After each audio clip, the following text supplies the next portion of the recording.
Sir அவரு road show பண்றது ஒரு பக்கம், அது உண்மையிலேயே ஷோ தான். எப்படின்னு பாத்தீங்கன்னா, ஆளுகளுக்கு பணம் கொடுத்து அவங்கள அழைச்சிட்டு வந்து பஸ்ஸில் அவங்களுக்கு 3-4 மணி நேரம் ஒரு இடத்துல டம்ப் பண்ணி, மழை வருது. இப்போ ரீசெண்டாக பார்த்தீங்கன்னா மேட்ரு வந்திருந்தாருங்க தண்ணி திறந்து விடுறதுக்கு.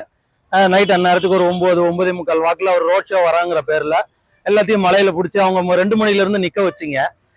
வெயில்லையும் வாழ்ந்தாங்க, மழையும் வந்துச்சுங்க. மழையில் நினைஞ்சிட்டு அவர் சும்மா ஒரு 2 செகண்ட் கூட இல்லைங்க, இப்படி இப்படின்ட்டு போயிட்டாரு. அப்புறம் மனு கொடுக்குறாங்கிற பேர்ல பேப்பர்லாம் வாங்கி வாங்கி பின்னாடி இப்படி கொடுத்தாருங்க.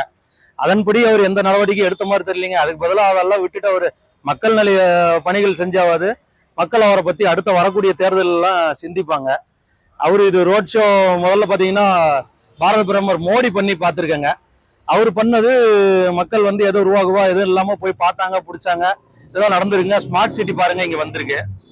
ஆனா இவர் பண்றதெல்லாம் வெறும் ஷோ மட்டும் தாங்க. கட்சிக்காரங்களை மக்களை கூட்டுற சொல்லி அதை இதையும் பண்ண சொல்லி ரோட் ஷோன்னு சொல்லி அது மியர்லி ஒரு ஷூட்டிங் மாதிரி தான். அது எங்களை பொறுத்த வரைக்கும் பொதுமக்களா அப்படிதான் பாக்குறோங்க. இல்ல இந்த ரோட் ஷோ ஒண்ணுமே பெருசா ஒன்னும் அவருக்கு ஒர்க் ஆக போறது இல்ல. அவருக்குமே தெரியுங்க, சும்மா ஒரு ஷூட்டிங் மாதிரி பண்றாங்கன்னு அவருக்கும் தெரியும். அவர் வந்து அதை விட்டுட்டு அந்தந்த மாவட்டத்தில் இருக்கக்கூடிய மக்களோட குறைகளை வந்து தீர்க்கலாம். இது வரைக்கும் எதுவும் தீர்த்த மாதிரி எதுவும் தெரியல. ஏன்னா நாங்களே அன்றாட வாழ்க்கையில பாக்குறோம், எதெல்லாம் ஒன்றும் தீர்த்த மாதிரி தெரியலீங்க.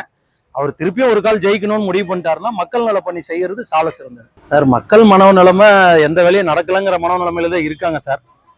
அவரு செய்வாராங்கிற பெரிய சந்தேகமும் எங்க கிட்டலாம் இருக்கு. அவர் செஞ்சா நல்லா இருக்கும், அவர் எதுவும் செய்ய மாட்டேங்கிறாருங்கிறது தான் உண்மை. ஆனா செஞ்ச மாதிரியே பேசுறாரு, அது எப்படி அவருக்கு சொல்றாங்கன்னு எங்களுக்கு ஒன்றும் புரியல. அதெல்லாம் கிடையாதுங்க, அவங்க கட்சிக்காரங்களா கேட்டாங்களே சொல்லுவாங்க.